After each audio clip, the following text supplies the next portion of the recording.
And welcome everybody to this session of Subnet Saturday. I wanted to focus on a little topic that has caused quite a bit of confusion, and also there's some little known facts about these things that I want to share with you in this live stream, focusing on wildcards. Now, we know from our previous sessions together, and if you're brand new to the channel, welcome aboard.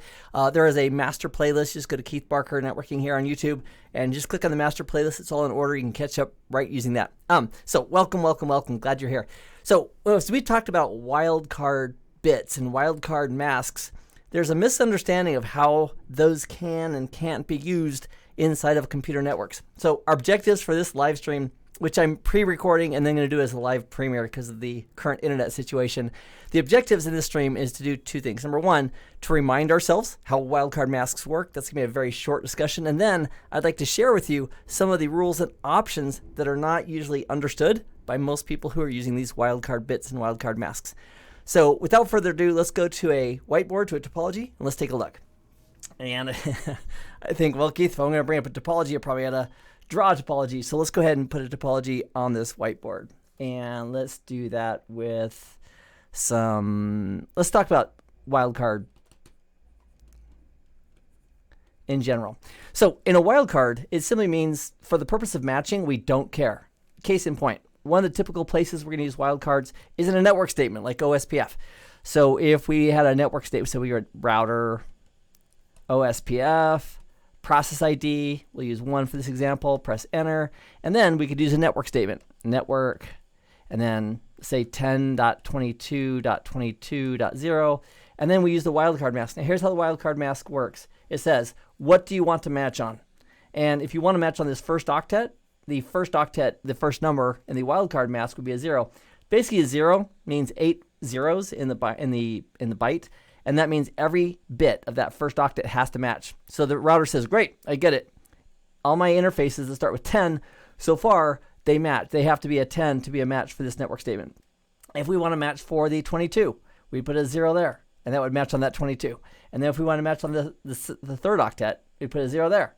So what that says is that 10, 22, 22 has to be an exact match in order for those interfaces to go into OSPF. And we have several videos on OSPF that we've looked up at this point, up to this point, so feel free to join us for those.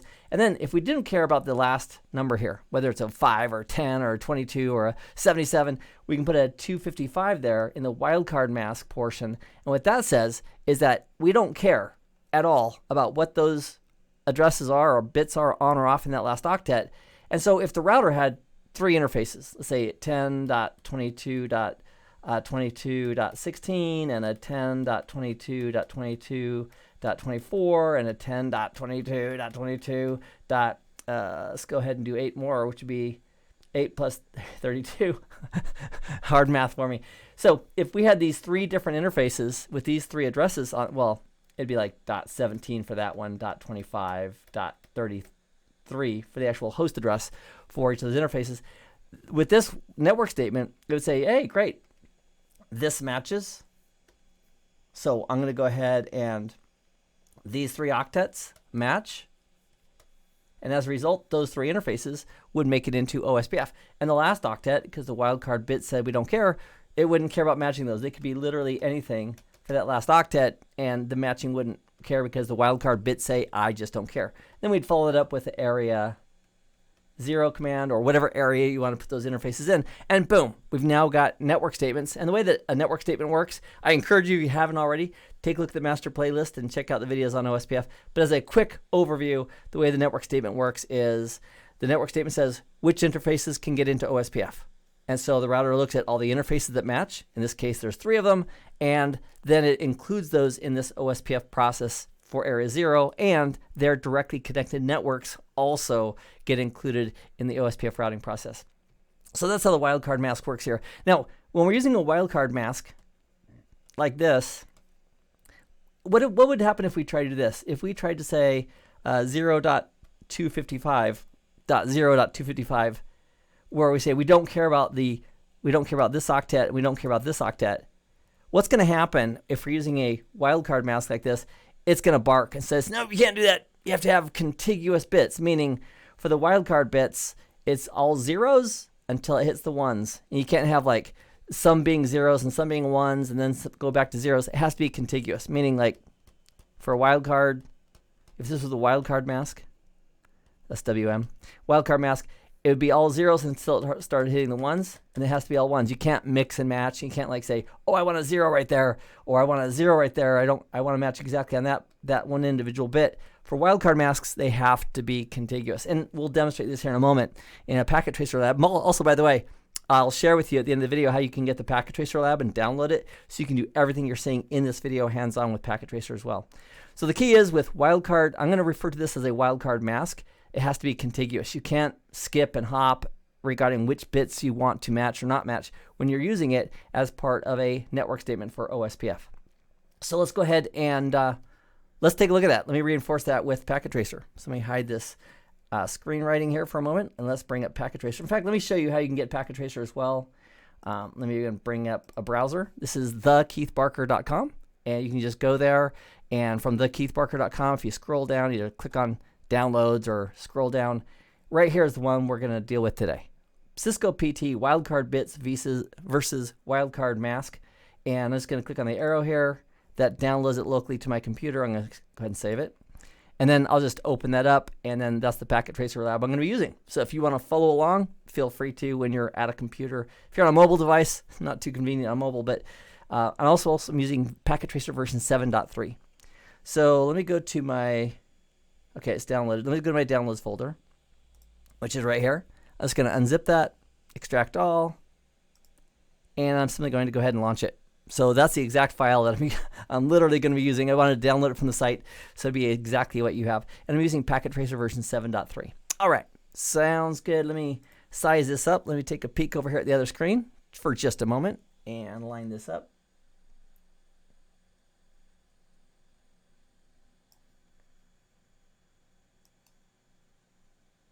All right, beauteous. So here's beauteous. So here's what I have going on this.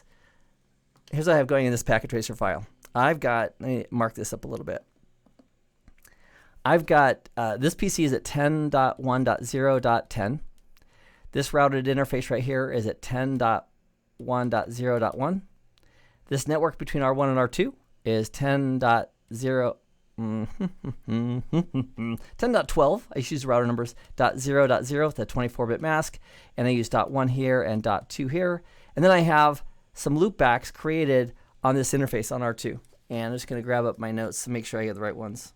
Yeah.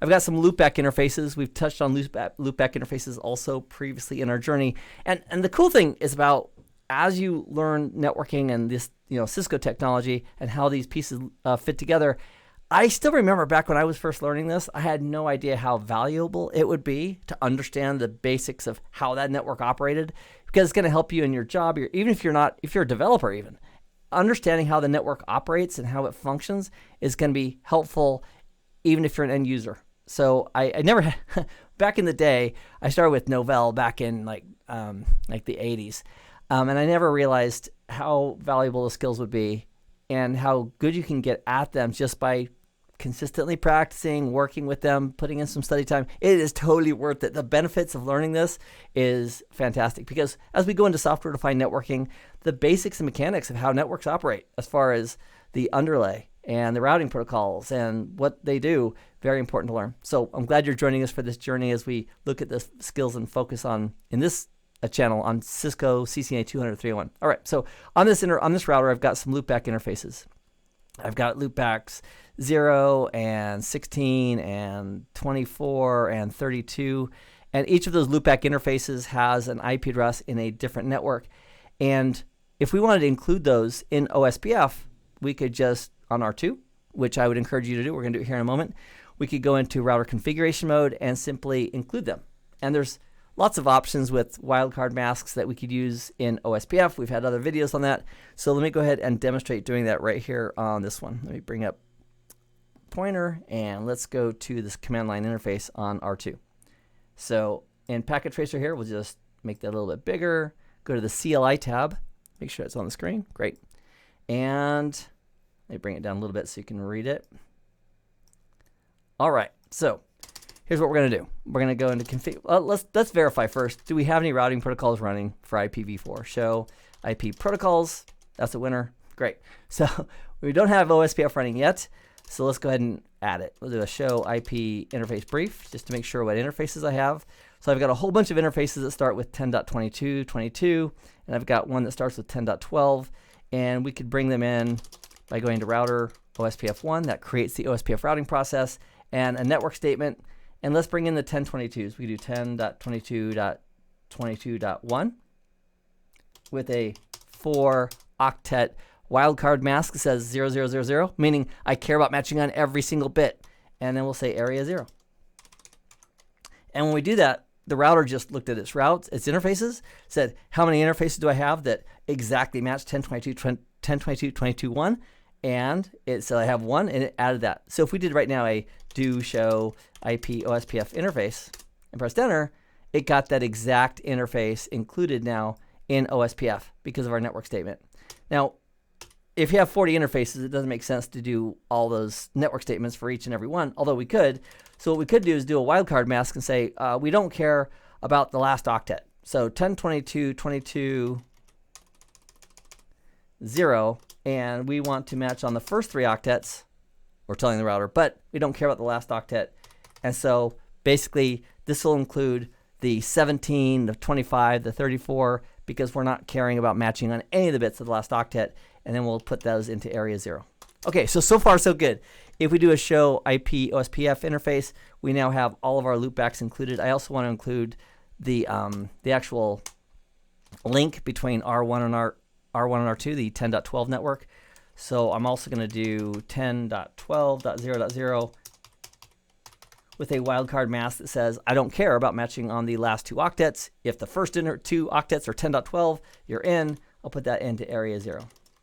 Okay, so far so good. Now we have all of our interfaces in OSPF. We could verify that with a show several ways. I'm putting a do in front because I'm in configuration mode, but do show IP OSPF interface, and we could scroll through that whole list. Wonderful. Or we could do a do show IP protocols. Let's do a do show IP OSPF just by itself. And that's going to show us right here that we have 6 interfaces in area 0. That's another good clue. And if we do a do show IP protocols, this shows us, let me hide that for a moment. Boom, boom. This is showing us our network statements. So we have the 10.22.22.1 with a wildcard mask of all zeros. We have a 10.22.22.0 with a wildcard mask saying we don't care about the last octet. We have a 10.12.00 with a wildcard mask saying we don't care about matching on the last 2 octets. So these are 3 examples of doing it. Now I want to share with you something really, what's the word? Terrible. And because we've been through OSPF together for several videos, I think I can show it to you now. Let's imagine we wanted to put in network 1.2.3.0. And we put in the mask backwards. So this is the wildcard mask that we should be putting in, not the normal mask. But if we did this, check it out. If we do a show IP protocols, look what it just did. I mean, you can just take a moment and look at that on the screen, because we put in this command. Let me get out my pen. We put in this command with 3 octets on and 1 octet off, which is not correct syntax for a wildcard mask, and it flipped it for us. It said, oh, what you meant to put was 000 matching on the first 3 octets, and it flips it. If you are a CCNA candidate, always put the wildcard mask in correctly, because if you're in certification and it's asking you what is the right wildcard mask, you want to use the wildcard mask that looks like this and not this, because even though the router will flip it for you, it's confusing to some people because they'll put in the wrong information. It'll flip it and they won't know what they just did. All right, so wildcard masks specify which part we don't care about matching on, and the iOS is being a little bit helpful to us by flipping it for us. But here's what doesn't work. Check this out. What doesn't work is this. If we did a network statement, like let's go ahead and put in the 5.2.3, and we have no interfaces in that range, but this is an example of the network statement. Let's imagine we did this. I care about matching on the 5. Let me get my pen out here. I care about matching on the 5, says this octet of wildcard bits. I don't care about matching on the 2, says this portion of the wildcard bits. I don't care about matching on the 3, says this wildcard bits, and I do care about matching on this last octet of 0, says this wildcard mask. Now, this is not going to fly, because when we're using a wildcard mask, it has to be contiguous. And so that means the bits are all zeros in the first part, followed by the wildcard bits that are on, saying we don't care about the rest of it. So if we go back to this and we press enter, it's going to say invalid address mask combination discontiguous mask. So whenever we're using network statements, and this includes for other routing protocols that use network statements as well, if it supports wildcard masks, they have to be contiguous. So that's one element that I wanted to point out, that you can't just pick and choose individual bits that matter or don't matter based on the wildcard mask. You have to actually do, the wildcard mask needs to be all zeros and then all ones to indicate which part on the far right-hand side of that IP address you don't care about matching. All right, so that's one element of wildcard masks, is that they have to be contiguous. But here's something else I want to share with you. If we're using wildcard bits in conjunction with an access control list, you can pick and choose and match on any bits that you want to. It does not have to be contiguous. And so in my mind, the way I used to, well, I still do, the way I think of it is that if I'm using a wildcard mask, the bits have to be contiguous. That's it. They can't pick and choose and say, I want these bits and not those bits. I want these bits. It has to be contiguous. All off initially, and then all on for the wildcard mask when used in a network statement. If we use wildcard bits in an access control list, we can go ahead and choose. We can mix and match. I thought what would be interesting to do is let's build out the rest of this topology in Packet Tracer, and then let's create a plan where we can choose specific bits inside of an IP address that have to match a certain way, but are not contiguous. And this gives you a lot of flexibility. In the CCNA environment, they're not going to ask you about create a wildcard bits to match on the 14th bit, the 19th bit. But in a production environment, if you ever need to get creative in filtering or matching on specific odd subnets, for example, or odd host addresses, you can do it by carving out and crafting the appropriate access control list with the appropriate wildcard bits. So let's go back to our demonstration and let's create a plan and let's implement that plan. So let's go back actually to the whiteboard for a moment. And let me clear off this layer.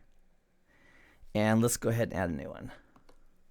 All right, so let's imagine that we've got networks over here. So this is R2, this is R1, here's our PC, this is the 10.1.0 network, this is the 10.12 network, and we have the 10.22.22 networks on loopbacks on R2.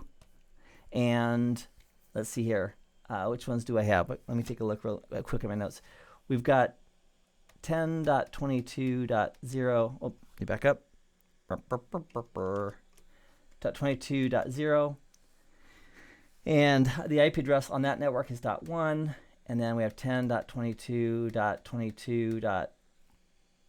The 8 network, and then the 16 network, and the 24 network, and the 32 network. So if you're new to IP addressing and new to subnetting and how the mask works, please, I have 2 playlists that can help with that. One is the master playlist, which includes all of our Subnet Saturday content. And the second one is I created a separate playlist just for Subnet Saturday. And either way you want to consume that, that's great, but it'll take you from the beginnings of IPv4 addresses, how the mask is used, and it'll get you all the way up into custom subnetting, including variable length subnet masking, which is helpful to know. So that's all there for you, and that would be, if you're brand new to IP, I would start with the master playlist and just start going through one by one. All right, so the IP addresses here that I have in Packet Tracer .10, and then I'm using .17 for this guy, 20, and then I'm using 25 for this guy, and on the 32 network I'm using .34. And so what I did was I created some that were odd and some that were even for host addressing. So if we were to create an access control list, and on R1, this interface here, if we created an ACL, extended ACL, an extended ACL can match on source or destination, and source port, destination port, source IP address, destination IP address, the protocol in use. But if we create an extended ACL that's matching on odd IP addresses, we could go ahead and verify that from the PC by which traffic is allowed or not allowed. So here's how we could do it. We could create an access control list that says deny, and we could do just ICMP or just IP. Let's do the whole IP. So if you say IP, the keyword of IP, it represents anything in the IPv4 protocol suite. If you want to do layer 4 protocols such as TCP or UDP, you can spell them out specifically. Or if you want to do ICMP, you can spell that out specifically. But let's do deny IP from 10.1.0.anything. And we'll use a wildcard mask there of 0.0.0.255. That'd be the source IP address. And then we'll specify that the destination is going to be, we don't care. Let's have some fun. Let's mix it up. Let's say we want to match on the second and third octets of 22 and 22. These guys right here. So in our wildcard mask, we could we just put a 0 where the X is, meaning we're not going to match on that because the wildcard bit's coming up. And let's also match on odd. Let me walk you through that. If we're matching on odd, and I just I realized my face is on top of that. My apologies. Let me get my face out of there. If we're going to match on odd right here, what that means in binary is that it's like this. If we have 8 bits involved, 4 bits, 5, 6, 7, 8, it means that least significant bit, if the number is odd in that last octet, it means it's on. So what we could do is we could create an access control list that says we want to match the number. So the number 1 is 0000001. So this is the decimal representation of all zeros and a 1 here. We could say we want to match on, we don't care about the first octet, we care about matching on 22 and 22, and we care about matching in only the last bits, meaning we don't care about these first 7 bits.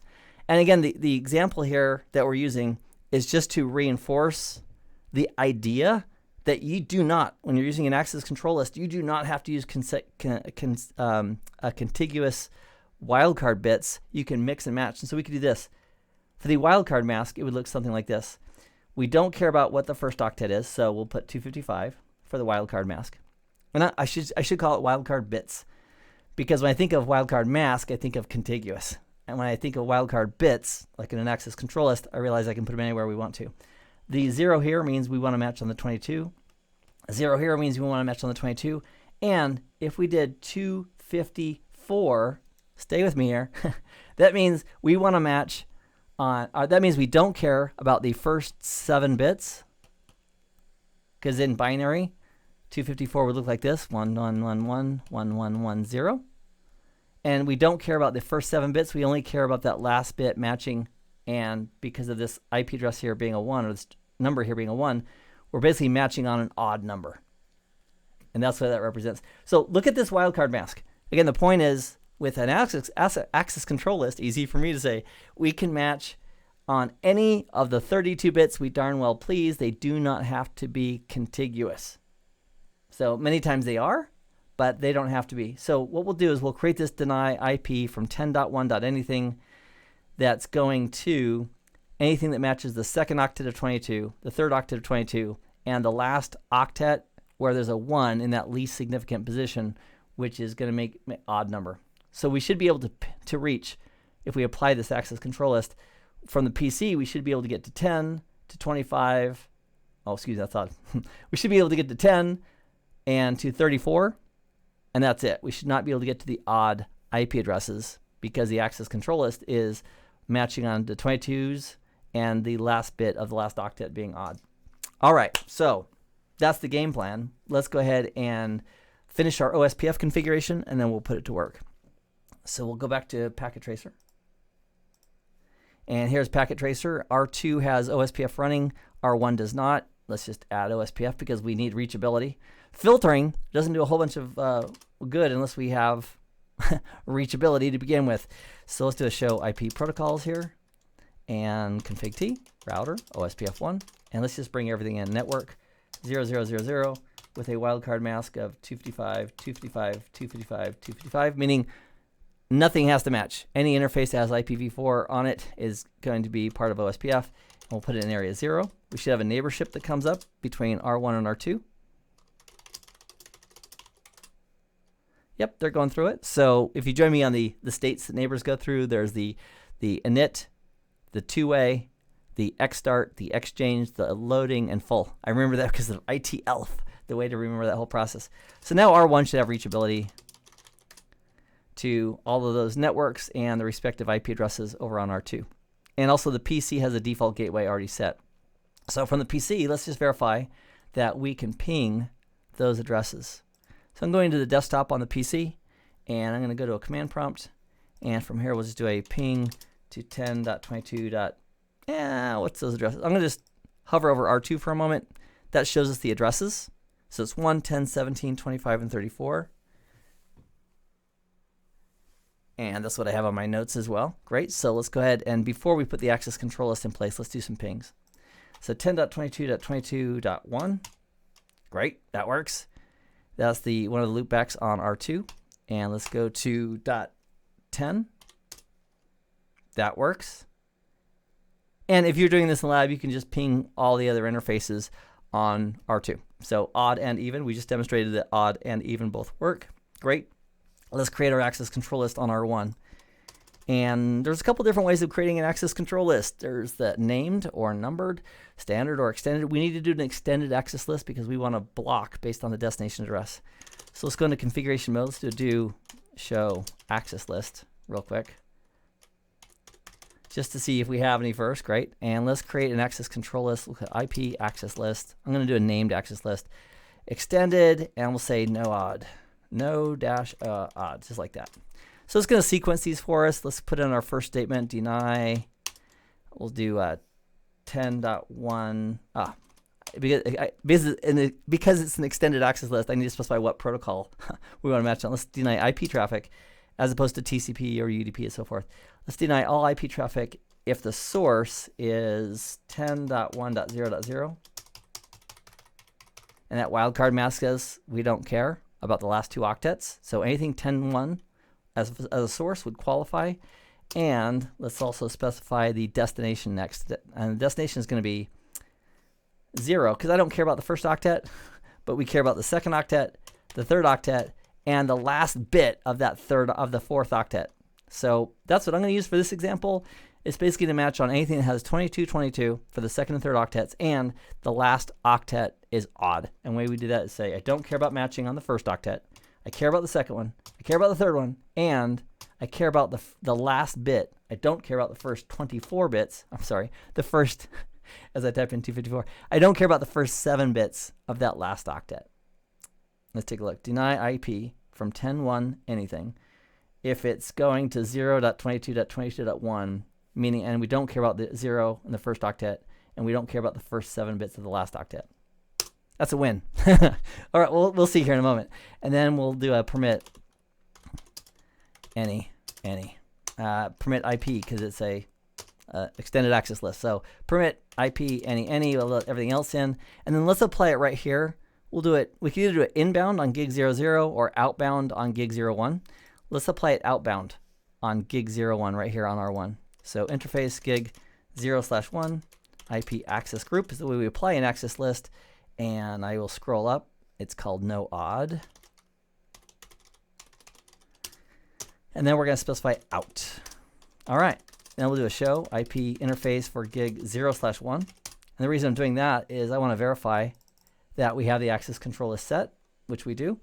And now if we go back to the PC, check this out. And then stay tuned, because there's something shocking you're also going to get to see in just a moment after we verify that the filtering is happening.